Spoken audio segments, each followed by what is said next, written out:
네. 2부 시작하겠습니다. 한 10분 정도 책상을 정리를 했고요.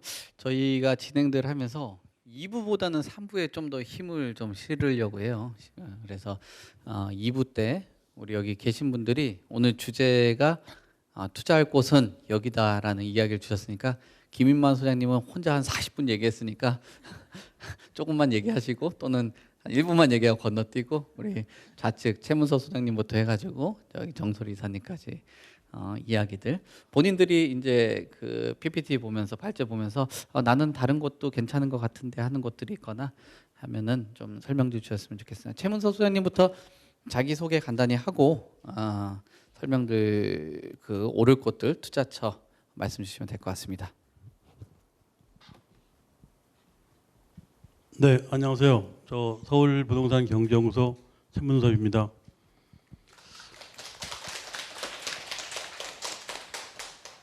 제가 사실은 그 서울부동산을 경제적으로 연구한다고 말은 그렇게 해놓고 30년 동안 항상 저도 강남이다 강북이다 이런 그 편을 많이 갈랐었거든요.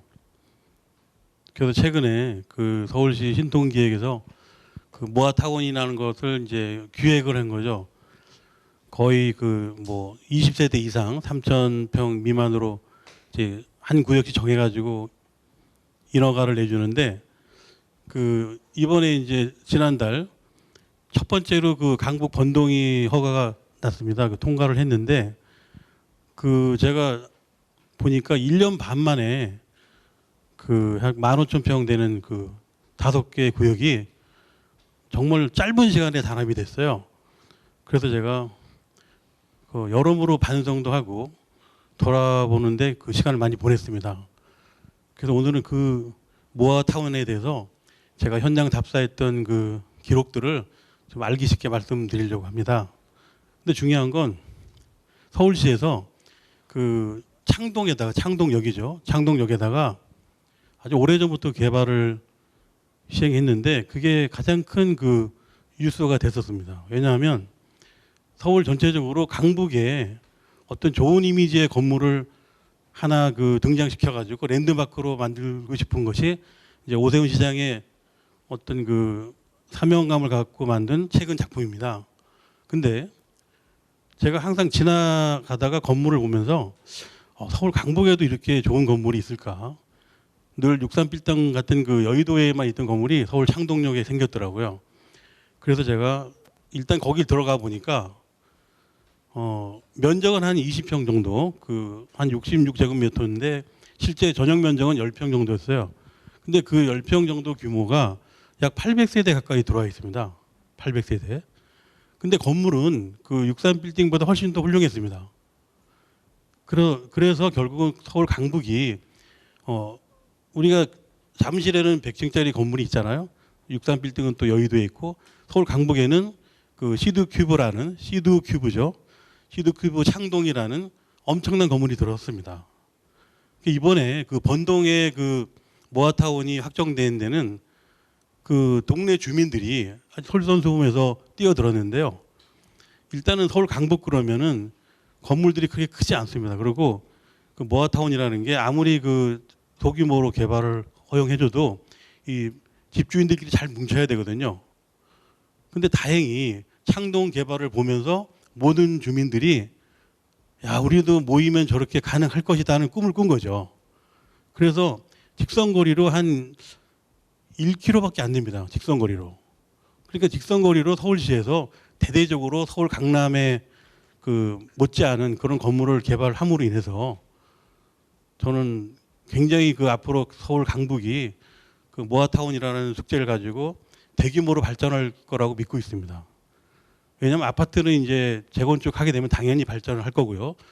서울 강북의 문제가 전체적으로 소규모 그 주택들이 빨리 그 개발하려면 힘들거든요. 재개발 한번 하자 그러면 뭐 장이동만 하더라도 거의 20년이 걸렸거든요. 제가 장이동에 알고 있는 분들이 가서 투자해서 이제 오픈돼서 결국은 그 건물을 헐고 이사 갈 때까지 20년 걸린 걸 보면서 뭐 다음번 재개발을 하면 제가 살아있는 동안에 가능할까 이런 정도 수준이었습니다. 근데 이번에 번동 가서는 어떤 걸 느꼈냐면 우리가 도시를 설계할 때요. 어떤 큰 강물이 있고요. 근데 분당이나 한강물처럼 또 개발되지 않은 그런 옛날 도시에도 소규모 강물이 있으면 굉장히 그 희망이 다른 데보다는 앞서갑니다. 그러니까 번동 주변에는 그 개천이 분당 탄천 같은 개천이 있었고요.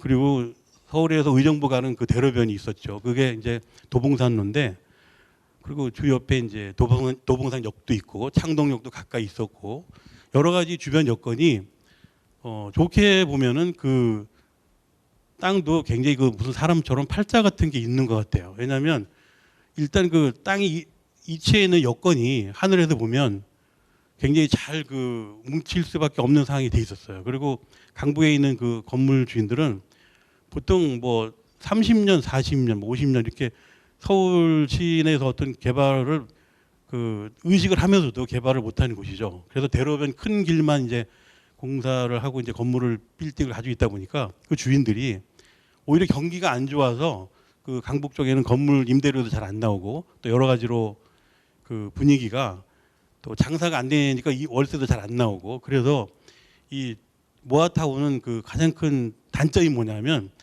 큰 길에 있는 건물주들은 땅값이 비싸다고 생각하니까 허용을 안 해주고 또 뒷골목에 있는 분들은 어차피 앞에 건물이 개발이 돼야 그 내 건물이 그 보상을 받거나 아니면 개발이 되니까 뭐 돈으로 한 사람은 앞에 있는 땅은 한 뭐 2억 간다는 그런 경우도 있고 1억도 하고 결국은 뒤에 있는 거는 뭐 반도 안 되는 한 3분의 1밖에 안 되는 그런 금액으로 있다 보니까 이 모아타운 개발은 대로변에 있는 비싼 땅 주인들이 오케이 하면 뒤에 있는 분들은 그냥 따라가는 그런 분위기거든요. 그러니까 대로변에 큰 건물 주인들이 허용을 하지 않으면 개발이 안 되는 거죠. 그래서 일단 그 여러분들이 그 지도를 잘 보시면 꼭 전문가가 아니라도요 어떤 걸 발견할 수 있냐면 그 강북의 번동 같은 경우는 샘플이 된 창동 그 개발 사례가 있었고요. 또 주변에 대로변의 건물주들이 그 오래된 원주민 같은 원주민들이 가지고 있으면서 그 개발했을 때 효과를 그 충분히 알고 있기 때문에 그 개발 사례를 자기네들이 따라가기 위해서 그 빠른 시간 안에 오케이를 한 거죠. 그래서 개발이 이루어졌고요. 또 비슷한 곳이 그 석관동인데요. 석관동은 장이동 개발이 지금 그 건물을 공사를 하고 있는 상태이기 때문에 굉장히 그 아파트 값도 이제 많이 예상 짓는 금액이 올라가고 있고요. 또 최근에 개발 호재가 서울 강북에서는 가장 큰 단지이기 때문에 도움이 되고요. 그리고 돌고 지역이라는 곳이 이제 장이동과 석관동을 이렇게 감싸고 있는데 제가 그 역 하나 두고서 그 대학교가 한 5개 정도 있는 거는 그렇게 많지 않은데 강북에서요. 일단 석관동과 장이동 주변에 뭐 경희대학교 그리고 외국어대학교, 한국예술대학교, 뭐 강원대학교를 포함해서 일단 그 뭐 홍릉도 뭐 학교 큰 거 하나 정도 규모가 들어가는 거거든요. 또 고려대학교도 가까이 있고. 그래서 서울 강북에서 어쩌면 대학교가 한 5개 정도 몰려 있는 곳이 그렇게 많지 않은 그런 땅인데 결국은 투자의 개념으로 보면 우리나라에서 그 도시를 개발할 때 강을 끼고 있거나 아니면 주변에 그 학교 같은 게 많이 둘러싸여 있으면 희망이 크다는 거죠. 그래서 여러분들도 한번 시간이 되시면 그 창동역에 있는 시도큐브를 한번 방문해 보시면 지금은 이제 8월 달에 이제 공사 완공이 돼가지고 입주를 시작하는 거고 공사를 완공시켜오고 나서 요즘에 와서 입주를 시키거든요. 그러다 보니까 아직 비어 있어서 아무나 가서 볼 수가 있습니다. 그냥 엘리베이터 눌려갖고 50층까지 땅 끝까지 올라가면 서울 강북을 다 볼 수 있는데 결국은 그 돈을 벌자고 재개발을 투자하고 아니 투자처를 찾는데 평균적으로 서울 강북에는 아직까지 땅값이 엄청 쌉니다. 물론 비싼 데는 1억이 넘어가지만 싼 데는 3천만 원, 뭐 4천만 원, 5천만 원. 그래서 재개발에 도우명 모아타운은 땅을 한 6평이나 7평 사는 게 목표입니다. 그러니까 집이 오래된 거는 결국 땅값이 그 좀 싼 편이고요. 집이 최근에 지어진 집은 건물 공사비가 좀 들어가서 괜찮은데 좀 비싼 편인데 결국은 최근에 지어진 집들은 자리가 굉장히 좋아요. 제가 아까 말씀드린 대로 그 번동 같은 경우는 대학교가 거리가 멀고 또 역세권으로 투자를 봐야 되고요. 또 모아타운이 확정됐다 하더라도 그 주변에 있는 부동산들은 확정된 그 상태에서 개발될 때까지 기다리지 않고 물건을 뭐 과감하게 파는 분들도 많이 있다고 그래요. 그래서 저희가 봤을 때는 소액 투자로다가 서울 강북에 있는 모아타운 부지는 앞으로 상당히 유수가 될 것 같고요. 그리고 서울 전체적으로 모아타운이 뭐 한 그 수십 군데 이루어지고 있는데 오히려 제가 봤을 때는 대학교가 몰려 있는 그 돌고 지역 역세권 주변에 석관동 주변이 괜찮다고 보고 있습니다. 그래서 제가 오전에도 그 인터넷으로 주소를 쭉 다시 검색해보고 주변 여건을 보니까 과거에는 청량리가 개발이 안 돼서 굉장히 이미지도 안 좋고 그랬는데 지금은 뭐 청량리하고 외국어대니 그런 경희대 주변에 아파트가 개발이 엄청나게 되기 때문에 결국 쭉 연장선으로 이래가지고 그 역세권 개발이 장이동 일대와 석관동 일대가 서울 강북의 새로운 타운으로 탈바꿈하고 있습니다. 제가 이 얘기를 왜 길게 드리냐면 집중적으로 서울시 전체를 제가 연구하고 답을 다 드리는 것보다는 어느 한 특정 지역에 좀 더 세세한 뉴스를 전해드리는 게 여러분들한테 도움이 될 것 같고요. 그리고 전체적으로 보면은 그 대학교가 5개가 있다는 것이 금방 옮겨갈 수 있는 대학교도 아니고 그리고 그 대학교 부지들의 어떤 특성이나 또 녹지 공간이 굉장히 그 잘 정리가 되어 있고요. 그래서 앞으로 그 재개발이나 재건축 아니면 모아타운이 시행되는 곳에는 반드시 녹지 공간이 얼마나 많이 만들어지냐가 문제인데 주변에 있는 영향을 많이 받는다는 거죠. 일단 아파트가 고층으로 올라가게 되면은 그 우리가 골프장 뷰를 보는 것처럼 학교의 전경이 다 우리 거실로 들어올 수 있거든요. 그것이 제가 새롭게 발견하는 그 아파트 뷰고 그리고 결국은 뭐 번동이다, 쌍문동이다, 우이동 이런 그 서울 강북에 있는 동네 이름은 그 오래 되다 보면 역사적으로 사라지고요. 어떤 대규모 아파트가 이번에는 뭐 현대에서 들어왔다, 다음에는 뭐 결국 내미안이 들어왔다는 그 아파트 브랜드 이름으로 동네가 다시 정리될 거거든요. 그러니까 과거에는 무슨 동은 촌스러워 거기는 강북이래 강남이래 이런 개념이 아니고 지금은 대규모 재개발이 되면서 아니면 소규모 재개발도 결국은 모아타운도 그 대규모 개발하고 연결이 되기 때문에 나중에는 아파트 이름만 남는 길로 되고 또 신주소에 무슨 도봉로 길이다 아니면 그 우이동 길 우이로라 이게 한 몇 개의 그 강북에 있는 도로 이름으로 아파트 이름으로 연결되는 그런 신주소로 변할 것 같아서 평균적으로 지금 그 원주민들 그다음에 타운을 개발하는 땅 주인들한테 돌아가는 그 분양가가 한 3.3 제곱미터당 2천만 원입니다. 그리고 또 거기 공사를 하기 위해서 나머지 분량을 지금 분양하는 가격이 한 2,500만 원 정도고요. 그 분양 받는 분들이. 그런데 결국은 그 한 30평 그 아파트를 계산해 보니까 현재 한 7억 정도 분양가, 6억 5천에서 7억 정도인데 현재 시세는 10억이 넘어가고 있습니다. 그래서 우리나라 그 아파트 중에서 아직까지 경쟁력이 있는 것이 서울 강북에 있는 그 가치가 현재로서는 바가지가 없고 현재는 물가나 여러 가지를 봐서 한 아파트가 2천만 원 선이라는 거는 그 거품이 그렇게 많지 않은 것 같아요. 그래서 언제가 시간이 나시면 각자 한번 그 창동역에 내리셔서 그 본동, 장이동, 석관동, 그다음에 제가 말씀드린 5개 대학교, 한국예술대학교, 경희대, 외국어대학교, 강원대 그 일대를 다시 한번 그 답사를 해보시면 투자의 어떤 그 공부를 하지 않을까 이런 생각이 들고요.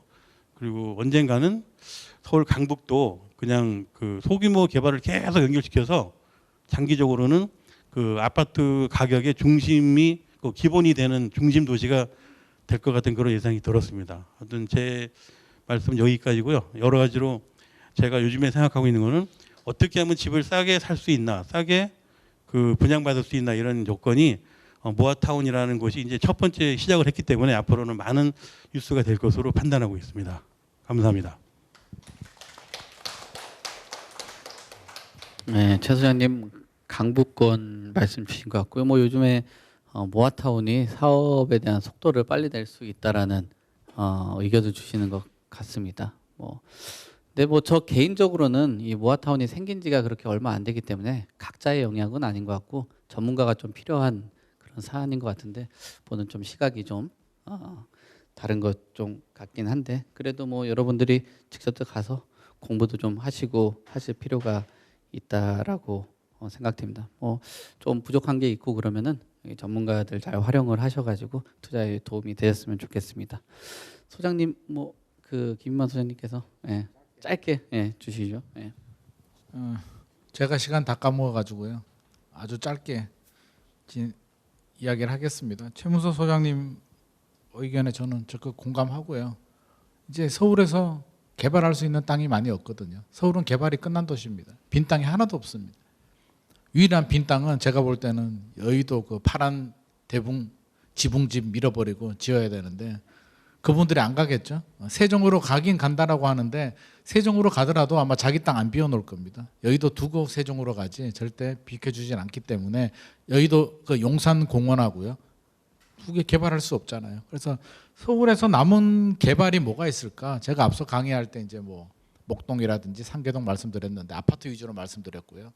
또 하나 남아 있는 게 이제 모아타운 말씀해 주셨듯이 지금 오세훈 서울시장님이 신통기획하고 있거든요. 신통기획 서울시 홈페이지 신통기획 홈페이지 가면 구역들이 1차, 2차 지정된 구역들이 있습니다. 서울은 참고로 재건축 재개발이 아니면 새 아파트가 안 나오는 곳들이에요. 그러면 제가 앞서서 말씀드린 그런 재건축 아니면 재개발인데 우리가 말하는 유명한 재개발 한남 뉴타운 같은데 비싸서 엄두도 내지도 못합니다. 그렇다면 지금 홈페이지에 올라와 있는 신통기획 좀 관심을 가지셔도 저는 좋을 것 같고요. 설사 시장이 바뀌면 어떻게 되느냐.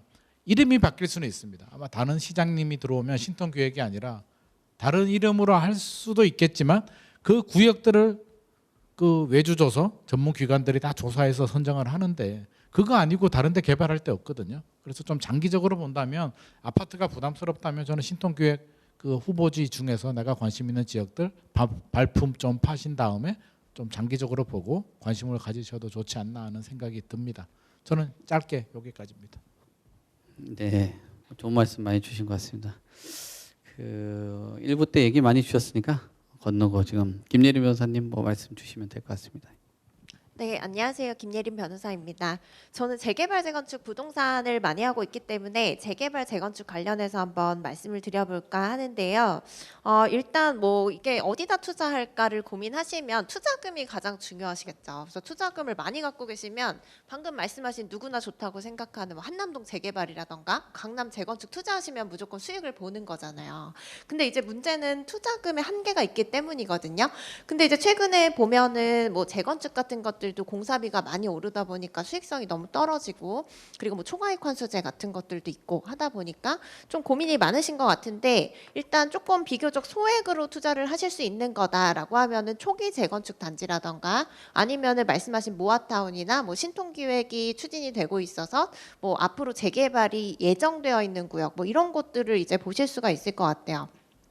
저도 이제 최근에 이제 아까 김인만 소장님 말씀하신 것처럼 안전진단 규제가 완화가 되면서 안전진단 통과한 단지들이 점점 늘어나고 있거든요. 근데 이제 안전진단 절차는 언제 이게 그 이루어지는 절차냐? 재건축의 아주 초기 단계로 보시면 돼요. 그래서 안전진단을 통과해야 그때부터 이제 정비계획 수립하고 정비구역으로 지정이 되는 거예요. 재건축 구역으로. 그러니까 그때부터 한 10년에서 15년 걸려야 새 아파트 된다는 얘기예요.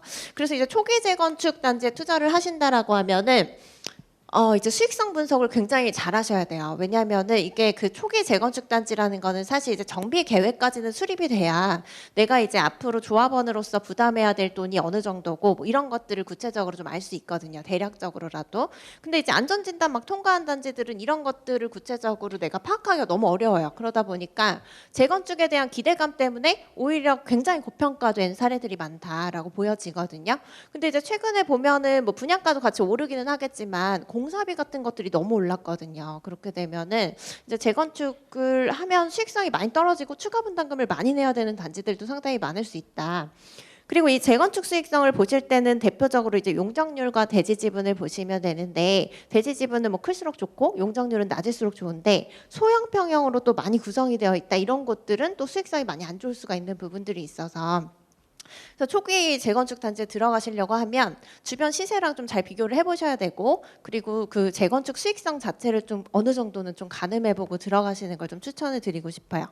그리고 이제 모아타운 말씀하시는데, 이게 모아타운이 사실 주민 동의율 30%만 있으면은 신청을 할 수가 있기 때문에 굉장히 우후죽순 늘어나고 있어요. 그래서 제가 볼 때는 상당히 이제 사업성이 안 나오는 것들이 많다라고 보이기 때문에 10곳 중에 한 곳 될까 말까예요. 나중에 이제 새 아파트 되려면은. 그래서 잘 보고 들어가셔야 되는데, 일단 뭐 모아타운이다라고 하면은 사업성, 그러니까 앞으로 여기가 사업이 진행될 수 있는 곳인지를 잘 보시고, 그리고 그 내부에서도 사실 여기는 이제 그 재건축처럼 아파트를 거래하는 게 아니잖아요. 그래서 빌라나 뭐 원룸이나 뭐 이런 것들 거래하시는 건데, 매물 분석을 상당히 잘 하셔야 된다라는 걸 좀 염두에 두셔야 돼요. 그래서 매물별로도 투자 수익이 다 달라질 수 있고, 또 그리고 무엇보다도 단독 입주권 안 나오는 매물들도 섞여 있기 때문에 그런 것들 좀 잘 파악을 하셔야 되고요. 그래서 이제 최근에 그 시장을 봤을 때는 사실 신축이나 그 일반 분양하는 것들 있잖아요. 그런 것들이 조금 더 유리하다, 가격 면에서는 그렇게 보이기는 해요. 그래서 뭐 대표적으로 몇 군데 말씀드리면은 이제 이문동 같은 경우에도 이제 최근에 이제 분양을 하려고 하자 8월달에. 그래서 레미안 라그란데라고 해가지고 여기도 이제 그 아까 말씀하셨는데. 여기 이제 그 조합원 입주권은 한 10억대 중반 정도 이제 매수를 하신다라고 보면 8사형 기준으로 했을 때, 근데 여기 일반 분양가는 뭐 3천만 원대 초반 나왔거든요. 그렇게 되면 한 9억대 이제 그 분양을 받으시는 거죠. 근데 이제 문제는 분양을 받으시면은 당첨이 안 되니까 문제죠. 그렇긴 한데, 근데 조합원 입주권을 그럼 주변 시세랑 비교했을 때 어떠냐? 그렇게 가격적 메리트는 크게는 없어요. 근데 이제 호재들이 있으니까 오르기는 오르겠죠. 근데 이런 곳들은 그러면은 조합원 입주권, 신축 단지 주변에, 그리고 이제 분양을 한번 그 비교를 해보시는 거죠. 그럼 분양받는 게 가장 유리하고, 여기 같은 경우에는 뭐 신축 단지 주변에 있는 곳 그 매수하시는 것도 사실 나쁘지 않다고 보이거든요. 그래서 이런 식으로 좀 비교를 하시면 좋을 것 같고, 그리고 이제 이 이문동 같은 경우에는 지금 투자금이 한 10억 중반대 이렇게 들어가는 거니까, 물론 이제 전세 끼고 뭐하고 하시면 절반 정도로 떨어질 수는 있겠지만, 여기서도 이제 소액 투자로 본다라고 했을 때는 아까 말씀하신 석관동 같은 곳들이 있거든요. 그래서 그런 곳들 보면은 여기는 좋은 게 시범 단지로 지금 선정이 돼 있어요. 그래서 번동 같은 경우도 서울시 시범 단지거든요. 근데 석관동은 이제 SH 시범 단지예요. 그러다 보니까 시범으로 모아타운이 되고 있는 단지다라고 보셨을 때 아무래도 성공할 가능성이 좀 있다라고 볼 수가 있겠죠. 네, 그래서 여기까지 말씀드리도록 하겠습니다.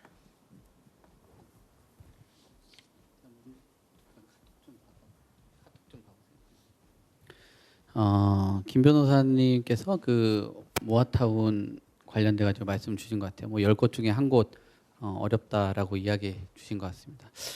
김예민 변호사가 뭐 정비업체들하고 만나다 보니까 사업이 못 가는 곳이 있다라는 어떤, 뭐 저도 옆에서 보니까 간접적으로 많이 봐가지고 실제로 그런 것 같습니다. 그리고 참 이게 모아타운이 생긴 지가 얼마 안 되고 1호 사례가 나온 사례가 있다 보니까 신통기한 모아타운 막 본인들 혼자 가지고 부동산 가서 막 계약서 쓰고 막 울고보고 찾아오신 분들 너무 많더라고요.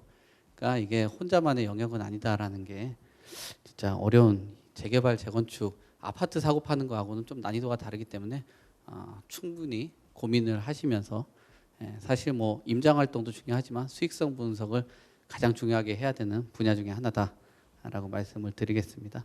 자, 마지막으로 정소 이사님께서 정리 주시면서 3부에 질문 받겠습니다. 네, 일단은 뭐 지역적인 거 뭐 두루뭉실하게 말할 필요 없이 그냥 여러분들한테 일단은 좀 팁을 좀 드리는 게 제일 맞는 것 같아요. 뭐 자, 아까 뭐 김예린 변호사님께서 말씀하신 것처럼 좀 뭐 모아타운 같은 우후죽순은 많이 생기고 있어요, 실질적으로.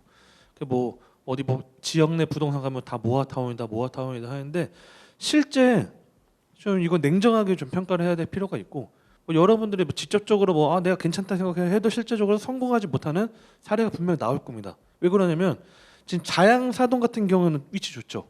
딱 자양동 들어봐도 자양동 위치 좋은데, 근데 모아타운을 이미 했는데 지금 해제 수순을 밟고 있어요. 그러면 여러분들 모아타운 다 지금 뭐 장밋빛 이야기만 하고 지금 모아타운이 뭐 좋다 뭐 이야기하는데, 해제되는 이유가 이게 뭐 속도가 안 나는 게 아니고 실제적으로 단독 소유, 아까 뭐 위치 좋은 뭐 단독 소유나 대로변에 있는 분들, 이런 분들 다 반대편 던지는 거예요. 왜? 굳이 모아타운 안 해도 우리끼리 해도 잘 되니까.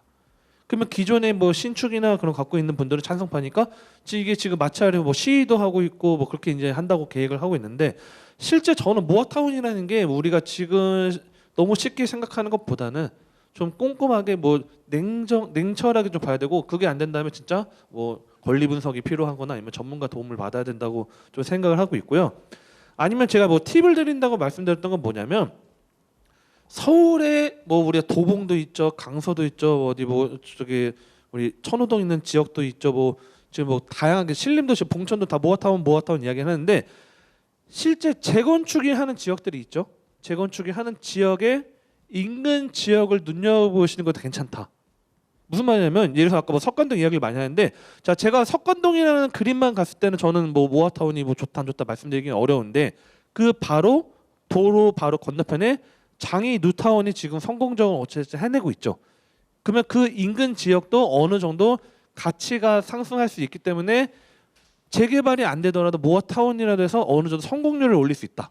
뭐 그래서 목동 재건축을 하고 있습니다. 뭐 7단지는 아직 뭐 들어가지 않았지만 그러면 그 목동 재건축의 인근 지역의 목동에 보면 실질적으로 우리 모아타운이나 펜스 쳐져 있는 지역들이 있어요. 뭐 현장을 직접 안 가보신 분들 대다수 분들이 하겠지만 직접 현장 가보실 동네 뭐 구석구석 돌아다니시면 실제 그렇게 하는 지역들이면 성공 사례가 나온다. 그러면 인근에도 우리도 해보자. 그러면 뭐 단독주택이나 반대하셨던 분들도 이런 결과물이 나왔네.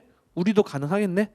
그런 것들을 체크해야 된다는 거고 이게 어렵다고 하시면 현장을 뭐 진짜 뭐 정말 뭐 권리 분석 다 하시고 지분이 어떻고 여기가 뭐 세대원이 어떻게 되고 그런 거 정보가 부족하시다 하면 그냥 전문가 도움 받으시는 게 제일 나아요. 이거는 냉정하게 말씀드린 거고 두 번째 같은 경우는 뭐 권리 산정일 기준을 놓치고 하시는 분들이 많아요. 실질적으로 뭐 신축이나 그런 것들 모아타운인데 실제 권리 산정 모아타운이 선정됐는데 권리 산정일 뭐 착공일 기준을 넘겨가지고 실제 그런 것들을 그러니까 분양을 받으셔서 뭐 그런 문제가 생기는 경우도 있기 때문에 그런 것도 좀 체크하시고 제가 뭐 워낙 좀 시간이 좀 많이 소요돼가지고 제가 더 말씀드리고 싶은데 그래서 딱 두 가지 첫 번째는 모아타운을 너무 쉽게 생각하지 마시고 물론 뭐 지금 현재 어쨌든 새로운 롤모델 신통과 모아타운이 지금 서울에서 지금 이끌어 나가는 신사업이긴 하지만 뭐 자양사동처럼 해제되는 수순도 있기 때문에 만약 자양사동 같은 경우 해제됐다고 하면 신축으로 분양받으신 분들도 피해가 있을 수도 있겠죠.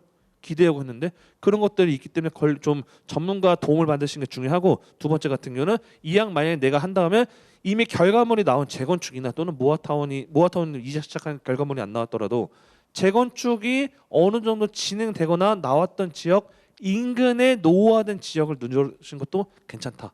좀 이렇게 시간상 정리를 해드리겠습니다.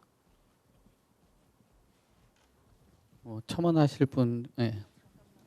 그 방금 모아타운 말씀을 하셔가지고 조금만 첨언을 드리면 그 자양사동 같은 경우에는 이제 첫 철회 후보지로 나왔거든요. 그래서 서울시에서도 이게 그 철회된 사례가 없어서 이걸 어떻게 해야 되냐라는 게 조금 고민이에요. 근데 어쨌든 간에 첫 철회 후보지가 될 것 같아요. 그러니까 아까 말씀드린 것처럼 30% 주민동의만 받으면 모아타운 후보지 신청을 할 수가 있기 때문에 이런 일이 발생하는 거죠. 그래서 여기 같은 경우에는 반대율이 상당히 높아요. 그러다 보니까 이 자양사동 투자를 모아타운 바라보고 하셨던 분들은 이렇게 철회돼 버리면은 개발 가능성이 없어지는 거죠. 그래서 어떻게 보면 좀 실패한 투자가 될 수도 있는 건데 그리고 이렇게 사업이 아예 안 가는 곳들도 있지만 아까 목동 재건축 말씀하셨잖아요. 근데 목동 재건축 단지 같은 경우에는 용적률도 낮고 대지 지분도 크고 굉장히 수익성이 좋은 곳은 맞아요. 네, 굉장히 수익성이 좋은데 문제는 돈이죠. 투자금이 뭐 아무리 작은 거 사셔도 10억대 후반 들어가거든요. 왜냐면 토지거래허가 구역이기 때문에 갭 투자도 안 돼요. 근데 이 주변에도 모아타운 후보지라던가 뭐 이제 다른 개발 후보지들이 좀 있는데 목동 사동 쪽에 목사동 쪽에 보면은 모아타운 후보지도 있고 또 이제 그 비슷해 보이는데 도심 공공주택 특별법 그러니까 특별 사업으로 진행되는 곳들도 있어요. 그래서 이게 사업지별로 다르면 뭐가 문제냐? 사업의 그 형태가 다르면 이렇게 입주권을 받는 요건도 달라지거든요. 그래서 예를 들어 모아타운 같은 경우에는 뭐 신축 빌라 매수하시거나 할 때 이게 권리 산정 기준일 이전에 쪼개진 건지 이후에 쪼개진 건지 잘 보셔야 되잖아요. 잘못하면 단독 입주가 안 나오거든요. 근데 이 도심 공공주택 특별 사업 이거 같은 경우에는 아예 현금 청산 기준이 정해져 있고 아주 특별한 요건을 갖춘 경우에만 아파트 공급을 받을 수 있도록 돼 있어요. 이 현금 청산일 이후에 매수하신 분들은. 그래서 이런 것들을 정말 잘 따져보고 들어가셔야 되기 때문에 예전에 그냥 재개발 재건축으로만 투자하실 때랑은 또 난이도가 달라진 거죠. 지금 개발 사업이 굉장히 다양해지고 그리고 거기에 따른 뭐 인센티브라던가 뭐 여러 가지 이제 입주권 요건이라던가 이런 것들이 정말 복잡해졌기 때문에 굉장히 잘 따져보고 들어가셔야 된다라는 말씀을 드리고 싶습니다. 네, 요즘에 뭐 아무리 상승기라고는 해도 옛날처럼 그냥 사놓고 그냥 잠자고 일어나면 집값 올라가는 경우가 아니기 때문에 특히나 부동산이 정보가 방대해진 만큼 잘못된 그 정보에 들어갈 수도 있기 때문에 주변에 얼마나 좋은 사람들을 곁에 두냐도 참 중요한 것 같습니다. 뭐 그 잘하시는 분들 같은 경우는 전문가를 활용한 전문가가 되는 경우들이 많잖아요. 그래서 뭐 그 PB 센터 같은 데들 보면 뭐 그분들이 자산이 없으신 게 아닌데도 곁에 두는 것들이 그런 뭐 유의미한 정보들을 취득하기 위한 방향이 아닌가라고 보여집니다. 자, 뭐 전체적으로 이야기를 들어봤고요. 마지막 3부 때 질의응답들을 할 텐데요. 여러분들 뭐 궁금한 거 있다 하면은 이따 질문도 주시고요. 몇 개 지금 질문들을 추리고 있는 과정인 것 같은데 그 질문 받고 3부에서 질문하고 답변 드리도록 하겠습니다.